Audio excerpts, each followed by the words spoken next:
आवरता अलीकडे आमची पंचायत होती. एकदा वाजायला सुरू झाली की ते थांबत नाही. वाजवा.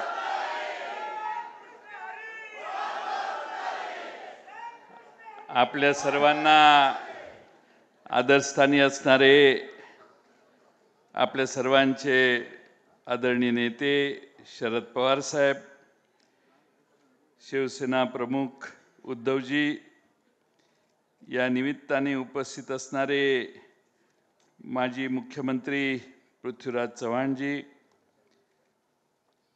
या ठिकाणी उपस्थित असणारे माननीय खासदार संजय राऊतजी, भाई जयंत पाटील, बाळासाहेब थोरात, वर्षाताई गायकवाड, युवा नेते आदित्य ठाकरे, या निमित्तानं उपस्थित असणाऱ्या आमच्या खासदार सुप्रियाताई सुळे, सुभाष देसाई, नाना पटोले, विनायकराव राऊत, मार्क्सवादी कम्युनिस्ट पक्षाचे श्रीयुत रानडे, या ठिकाणी उपस्थित असणारे सागर संसारे, मिलिंद सुर्वे, दीपक जितेंद्र आव्हाड, अनिल देशमुख साहेब, व्यासपीठावरील सर्वच मान्यवर आणि बंधू भगिनींनो, आज आपल्या महाविकास आघाडीचा संयुक्त असा या ठिकाणी सभा होते.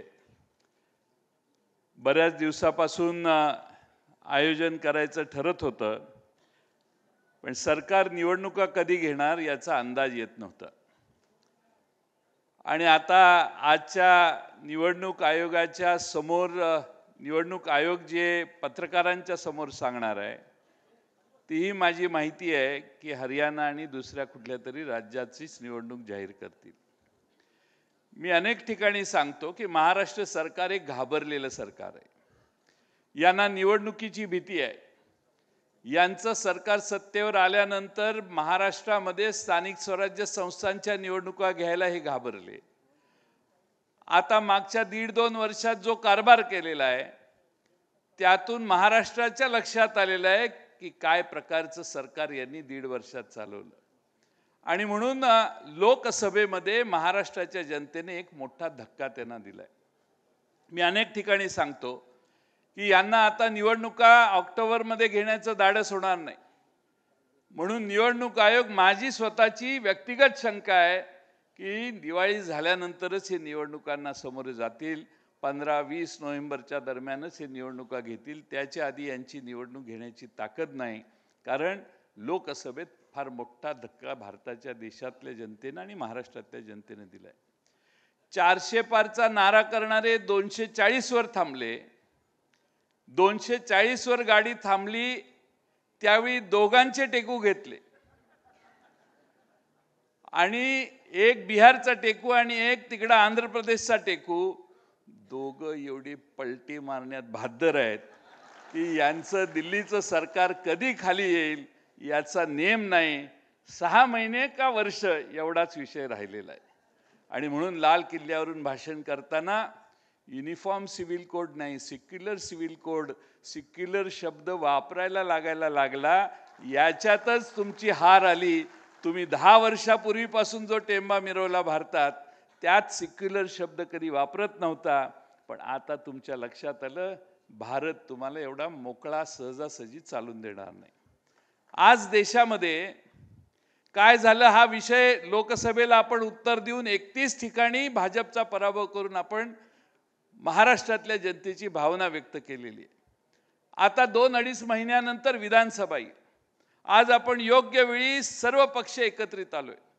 उद्धवजींनी सांगितलं तसं आपण सगळे एक दिलाने एक मुखानं राहिलो तर महाराष्ट्रातलं सरकार हे महाविकास आघाडीचं येईल. ही काळ्या दगडावरची रेघ आहे.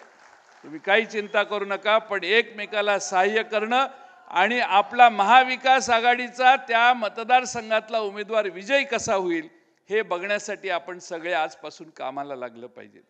सगळ्यात महत्त्वाचा भाग आहे तो म्हणजे सरकार कसं चाललंय. सरकारने, उद्धवजींनी त्याचा थोडक्या वेळापूर्वी उल्लेख केला. या महाराष्ट्रामध्ये हिंदू देवस्थानाला छत्रपती शिवाजी महाराजांच्या वेळेपासून वेगवेगळ्या देवस्थानाला जमिनी देण्यात आलेल्या होत्या. भारतीय जनता पक्षाच्या जवळच्या 1-2 आमदारांनी या जमिनी लुटल्या, जमिनी काढल्या, आपल्या नावावर केल्या. आपल्या नावावर करताना नजराना भरायचा असतो. वर्ग 2च्या वर्ग 1 करताना जो नजराना भरायचा असतो तो नजराना भरला नाही. 50% नजराना होता. महाराष्ट्राच्या विधानसभेत हा मुद्दा मांडला, त्यावेळी महसूल मंत्र्यांनी उत्तर दिलं, जयंतराव 2 महिन्यात आपण चौकशी पूर्ण करू. 2 महिने नाही, 2 वर्ष होत आली तरी चौकशी काही पूर्ण होत नाही. मी 2 वेळा हा नंतर विधानसभेत विषय काढला. काल परवा 13 तारखेला माझ्या माहितीप्रमाणे महाराष्ट्राच्या कॅबिनेटने निर्णय घेतलेला आहे की अशा देवस्थानाच्या जमिनी किंवा वर्ग 2च्या वर्ग 1 करण्यासाठी जो 50% नजराना आहे, ती नजराण्याची किंमत कमी केलेली आहे आणि आता 5% नजराना भरून या जमिनी वर्ग 2च्या 1 करा. ह्या जमिनी ऑलरेडी या बहादरांनी विकलेल्या आहेत, त्याच्यावर इमारती उभ्या राहिलेल्या आहेत, उभा करणं चालू आहे. बिल्डरांच्या ताब्यात या देवस्थानाच्या जमिनी गेलेल्या आहेत. म्हणजे महाराष्ट्रामध्ये हिंदू देवस्थानाच्या जमिनी लुटण्याचं पाप हे भारतीय जनता पक्षाच्या अकाउंटवर जातं. हे मित्रांनो विसरू नका तुम्ही. आणि ते कव्हर करण्यासाठी, त्याच्यावर चादर घालण्यासाठी हा 5%चा निर्णय केलेला आहे. पण लोक कोर्टात जातील, ऑलरेडी कोर्टात आहेत, तक्रारी आहेत, चौकशा आहेत. याच्यासाठी जे यांनी जमिनी लाटणारे होते तेच हा निर्णय व्हावा म्हणून मंत्रालयात जी मीटिंग झाली त्यात बसून त्यांनी हा निर्णय घेण्याच्यासाठी प्रोत्साहन दिलं. आणि त्यामुळे सगळाच कारभार हा लुटालुटीचा महाराष्ट्र सरकारचा दिसतोय. हे महत्त्वाचं आहे. 13 ऑगस्टला कॅबिनेटने एक निर्णय घेतला. 6000 किलोमीटरचे रस्ते आता हॅमवर बांधायला मंजुरी दिली. पण हे महामंडळ कुठले महामंडळाचे रस्ते बांधणार आहेत? कुठलं महामंडळ? तर त्याचं नाव आहे Maharashtra state infrastructure development corporation. महाराष्ट्राच्या विधानसभेत मी हा आरोप केलेला होता. हे महामंडळ आहे ते विधान भवनाच्या इमारतीच्या समोर एक इमारत आहे, तिथं कुठल्या तरी मजल्यावर आहे. एकच माणूस अधिकारी तिथं आहे आणि 2-3 त्याची PA-BA आहेत. त्याच्याशिवाय त्या रस्ते विकास ते जे महामंडळ आहे MSIDC, त्याच्याकडे दुसरा कुठला इन्फ्रास्ट्रक्चर नाही. आणि त्याच्याकडे आता 37,000 कोटी रुपयाचे हॅममधून रस्ते बांधायचे, त्याची जबाबदारी त्या महामंडळावर देण्याचं काम झालेलं आहे. स्टाफ नाही, इन्फ्रास्ट्रक्चर नाही, फक्त त्या ठिकाणी टक्केवारी घेऊन काम.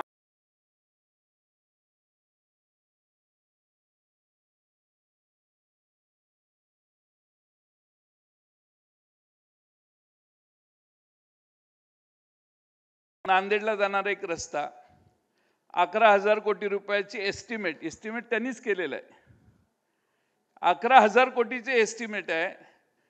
टेंडर जायला लागले 15,000 कोटी रुपयाला. 1 किलोमीटरला खर्च येतोय 83 कोटी रुपये. अरे बापरे, आत्ता म्हणते, आता पुढचं सांगतो. अलिबागचे जयंत पाटील इथं बसलेत.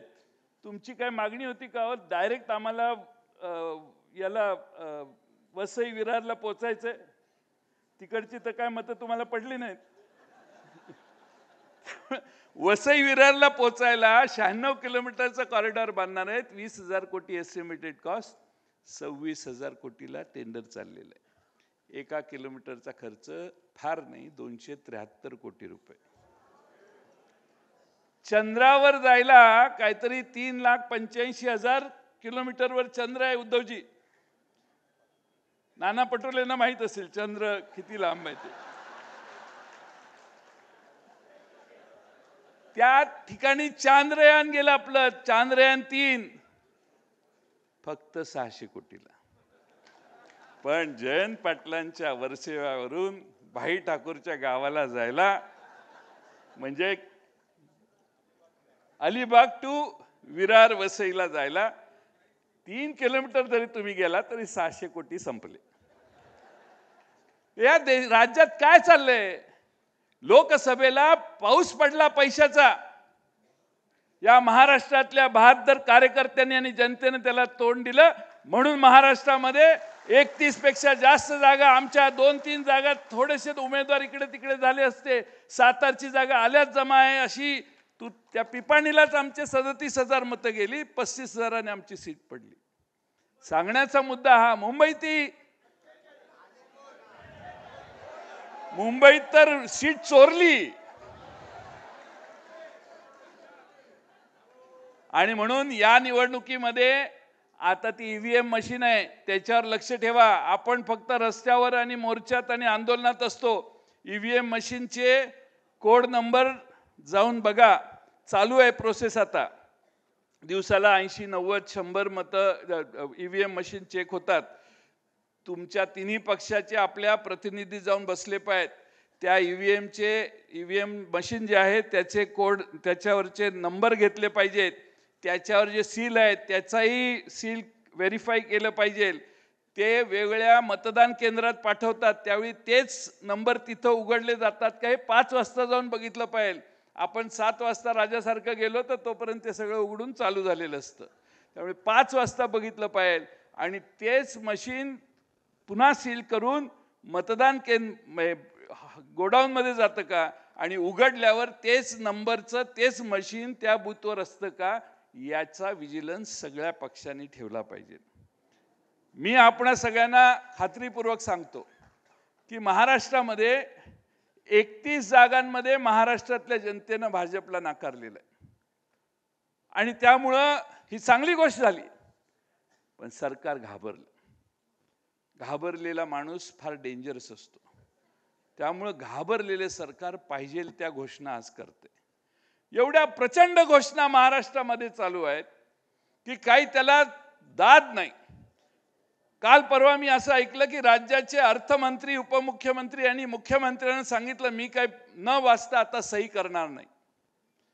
याचा अर्थ याच्या आधी न वाचता सह्या झाल्या. त्यांचा स्वभाव तसा नव्हता,